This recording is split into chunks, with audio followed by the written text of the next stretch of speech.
मालविका। मालविका, मुझे बताएं, जब पहली बार आपने मेकआउट सीन परफॉर्म किया, कैसा फील था, कैसा टच था और क्या था? देखो, मेरे लिए तो सारी चीजें न्यू थी। हाँ। और मैंने कभी सोचा भी नहीं था कि बॉल इंडस्ट्री में आऊंगी। लेकिन अनफॉर्चुनेटली आ गई हूँ। तो अभी मुझे बुरा भी नहीं लगता है। क्योंकि एग्जैक्टली। बॉल इंडस्ट्री में आने के बाद ही मैं अपनी फैमिली को अच्छे से वो कर पा रही हूँ। फैमिली इन द सेंस कि जो भी मेरी मदर हैं उनका अच्छे से ध्यान रख पा रही हूँ। आप उनका है ना। ट्रीटमेंट करवा पा उनका रही हैं। ट्रीटमेंट करा करा पा रही हूँ, जो भी है ओवरऑल। हम्म। ठीक है, मैं उस चीज़ का राइट किसी को नहीं देती कि कोई मुझे कुछ बोले। क्योंकि करेक्ट। मेरे घर के खर्चे मैं चला रही हूँ, बाकी कोई आके नहीं चला रहा है। करेक्ट। अगर कोई भी ये बोलता है कि भाई आप ये कर रहे हो वो कर रहे हो, तो आप आइए मेरे घर में, मुझे 1 लाख रुपए पर मंथ दीजिए। हम्म। और फिर मैं आराम से घर के अंदर एक गृहिणी लड़की बन के अच्छे से रहूंगी। कोई भी अगर इसके लायक है तो आके हम्म। दे मुझे। और दूसरी बात, आपने जो क्वेश्चन किया है कि फर्स्ट टाइम आपको कैसा लगा, मुझे लगता है कि मैं मेंटली प्रिपेयर थी। क्योंकि मुझे सीरीज के लिए मनाने के लिए, जो मेरी जिसने भी कास्टिंग की, अंकित ने कास्टिंग की मेरी, और मैं बिल्कुल प्रिपेयर नहीं थी, तो उसको 8 महीने मुझे मनाने में लगे। ओके। और 8 मंथ का जो पीरियड होता है वो बहुत ज्यादा बहुत होता है। बड़ा होता हाँ। है। तो मैंने अच्छे से अपने आप को समझा लिया था कि मैं क्या करने जा रही हूँ। देन उसके बाद मुझे ये तो नहीं पता था कि वहाँ पे शूट कैसे होता है। करेक्ट। जैसे अभी हमारी ऑडियंस देख रही है, सोच रही है कि ये होता होगा वो होता होगा। तो वो चीज़ तो मुझे क्लियर कर दी थी कि ये सब कुछ नहीं होगा। बस आपको अपनी बॉडी शो करनी पड़ेगी। तो मैं मेंटली प्रिपेयर थी। लेकिन एक अंदर से होता है नर्वसनेस। डर डर हाँ। एक होता है कि छोटा सा। भाई कौन कौन टच करने वाला है, कैसे दूंगी। करेक्ट। उसके लिए वहाँ पे मेरे को सपोर्ट करने के लिए डायरेक्टर थे, प्रोड्यूसर थे, सब थे। कौन थे डायरेक्टर उसके? डायरेक्टर थे प्रदीप सर। ओके। और जेडी सर थे वहाँ पर फर्स्ट हम्म। सीरीज में मेरी। हम्म। उन्होंने मुझे बहुत सपोर्ट किया। मैं अगर बोलूँ तो मेरे पे डायलॉग्स भी नहीं बोले जा रहे थे। उसका रीज़न ये था कि फर्स्ट सीरीज मेरी, और फर्स्ट सीरीज में ही भर भर के गालियाँ। Oh my God. और जो मैंने कभी दी ही नहीं अपनी हाँ। लाइफ में। और ऐसी गालियाँ थी डबल मीनिंग में। और मतलब एक कहते हैं ना, लो बैकवर्ड, जो बैकवर्ड एरिया होता है वहाँ के बच्चे गालियाँ देते हैं, वो भी थी उसमें। ओके। अबे मैं बोलूँ तो बोलूँ कैसे।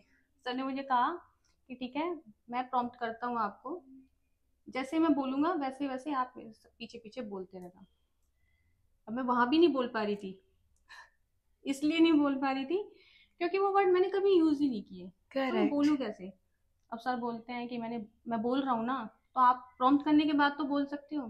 फिर हंसी भी आ रही थी और थोड़ा ये भी आ रहा था कि अगर मेरा रिजेक्शन यहाँ पर हो गया ना, तो मैं आगे नहीं चल पाऊंगी। फिर करेक्ट। मैंने अपने आप को मोटिवेट किया कि नहीं, यहाँ आप वर्क करने आए हो।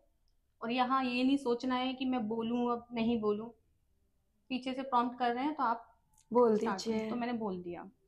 वहाँ पे टचवुड की मेरी परफॉर्मेंस इतनी अच्छी रही, या फिर ये बोलूँ कि सब लोगों ने मुझे इतना सपोर्ट किया कि आज मैं यहाँ आप लोगों के सामने हूँ। सब मुझे जानते हैं अच्छे से। सीन देने के बाद का बात जैसे सीन दिया, उसके बाद की बात मैं आपको बताती हूँ। पूरी जो भी हमारा शूट था कंप्लीट हो गया पूरा। ठीक है। कंप्लीट होने के बाद लास्ट सीन था, उसमें मतलब इतना ऐसे पोजेस देने, ऐसे देने, वैसे देने हैं। और सुबह से मैं सीन दे ही रही थी। एक तो मेरी फर्स्ट सीरीज, जो मैंने कभी एक्सपेक्ट नहीं किया था कि मैं ये करूंगी वो करूंगी, वो सारी चीजें मैं कर रही हूँ। हम्म। उसके बाद जब मेरा लास्ट हुआ ना, मैं मेकअप रूम में गई और खूब रोई ओके। वहां जाकर। इतना मतलब जितना मैं रो सकती हूँ ना उतना। तो वो आपका गिल्ट था, आपका नर्वसनेस था, या आपने आपको किसी ने कुछ कह दिया था? मेरा गिल्ट था वो। ओके।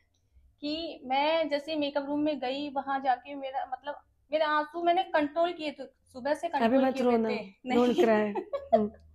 मैंने सुबह से कंट्रोल किए हुए थे। तो लास्ट में जब मुझे पता चला कि मेरा लास्ट सीन है, उसके बाद नहीं हो पाए मेरे से कंट्रोल। मैं मेकअप रूम में गई और वहां पे जाके मैं खूब रोई। रोई मैं इसलिए कि जो चीज मैं नहीं चाहती थी वो मैं करने आई हुई हूँ। देन उसके बाद मुझे कॉस्ट्यूम दीदी ने पूछा कि भाई क्या हुआ है, किसी ने तुम्हें छेड़ दिया, किसी ने तुम्हारे साथ मिसबिहेव किया है, किसी ने तुम्हें बोल दिया, हुआ क्या है। मैंने कहा नहीं, किसी ने कुछ नहीं बोला। अब मैं उनको क्या बोलूँ। करेक्ट। तो उन्होंने मुझे समझाया, पहले उन्होंने मेरे से पूछा, फिर मैंने उनको समझाया, बताया कि भाई ऐसे ऐसे बात है और मैं नहीं चाहती थी। तो उन्होंने मुझे ये समझाया कि देखो, लोगों का काम है बोलना। करेक्ट। आप किस लिए गिल्ट फील कर रहे हो? इसलिए क्योंकि अगर ये रिलीज होगी, लोग देखेंगे, लोग मुझे क्या बोलेंगे। तो करेक्ट। उन्होंने ये बताया, काम कोई छोटा बड़ा नहीं छोटा होता। बड़ा नहीं होता, अच्छा गंदा ये नहीं होता। आप सिर्फ काम कर रही हो, अपनी करेक्ट। फैमिली को संभाल रही हो। और अगर लोगों की बात पे जाओगे तो लोगों ने सपोर्ट किया कि आपको, मैंने कहा नहीं, फिर क्यों सोच रहे हो इतना। लवली। फिर उन्होंने मुझे मोटिवेट किया, देन ओके, फिर मैं चुप हुई। उसके बाद मैं चली गई। उसके बाद भी मैंने पता क्या डिसाइड किया कि ये एक हो गई है, अब नहीं करूंगी। ओके। फिर? ये मैं अपने आप को मोटिवेट कर रही हूँ कि नहीं, अब चलो ठीक है, एक से मेरे पास जितने भी पैसे आए हैं उसमें सरवाइव करेंगे हम, अब और नहीं करना है। अब एक हो गई। अब उन लोगों के चैनल भी 3 थे। ओके। तो अब होता है ना कि देखो, डायरेक्टर जो भी होता है या प्रोडक्शन जो भी होता है, वो आपको ना जज करते रहते हैं कि ये कैसा काम करने वाली है, ये आर्टिस्ट करेक्ट। आगे जाएगी या नहीं जाएगी। तो हो सकता है उन्होंने कुछ देखा हो। तो उसके बाद उन लोगों ने बोला मेरे से कि ठीक है।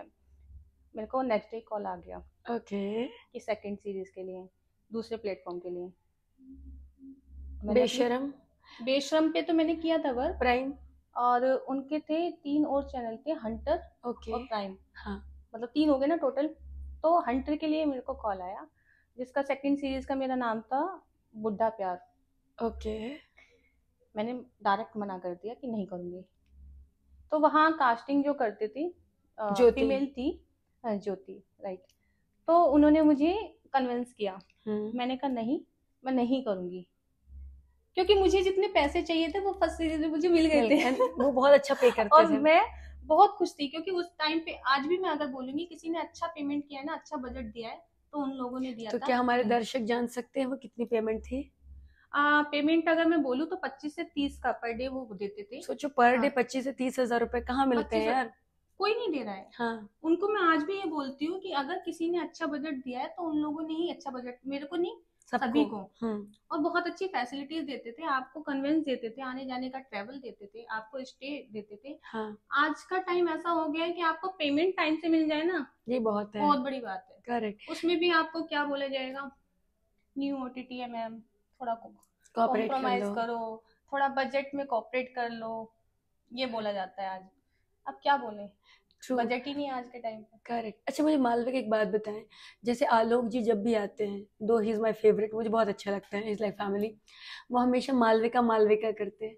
आपने आखिर ऐसा क्या जादू किया आलोक जी के ऊपर कि make out scene Malvika, neat and clean body Malvika, hot Malvika, ऐसा क्या जादू किया आपने आलोक जी पर कि वो सिर्फ मालविका मालविका करते हैं? देखो कहना, मैं, मुझे खुद को नहीं पता है। मैंने हाँ। आपका पॉडकास्ट देखा, उसमें जब आलोक नाथ जी ने मेरे बारे में बोला, मुझे सीरियसली खुद को नहीं पता था कि आलोक नाथ जी ये सब कुछ बोलेंगे मेरे बारे में। हम्म। और मैंने उनके साथ काम जरूर किया है, लेकिन कोई बात ऐसी नहीं हुई है, कोई सीन में ऐसा कुछ नहीं हुआ है। तो हो सकता है कि भाई देखो, किसी भी इंसान की तारीफ के लिए ना, इंसान अच्छा होना चाहिए, हाँ। कोऑपरेटिव होना चाहिए। तो वहां पे आप किसी को कन्विंस नहीं कर रहे हो कि आप जाओ मेरी तारीफ करो, वहाँ वेरी ट्रू। नेचुरली आपकी तारीफ निकलेंगी निकलेंगी। तो मेरा यही है कि मैं जब भी किसी के साथ काम करती हूँ, चाहे वो यंग एज हो, ओल्ड एज हो, कोई भी हो, मैं पहले उनसे कॉपरेट कर लेती हूँ चीज़ों को। भाई इस तरह से सीन देना है, मुझे ये पसंद है, आप ये कर सकते हो, आप ये नहीं करोगे। तो वो अंडरस्टैंडिंग बहुत मैटर करती वेरी ट्रू। है ना। अगर आप सीन पे हो और आपने किसी से डिस्कस नहीं किया है, और वहां पे कुछ ऐसा हो रहा है, तो बाद में क्या होता है, वो सीन खराब जाता खराब दिखते है हैं। ना। सीन खराब जाता है तो वहां पे वो कैमरे में पता चल जाता है कि आप करेक्ट। कंफर्टेबल नहीं हो सकता है कि उनको यही चीज मेरी अच्छी लगी हो, क्योंकि मैं कोऑपरेट करके चलती हूँ चीजें। यस, तो इसके आगे की बातें हम करेंगे एक छोटे से ब्रेक के बाद।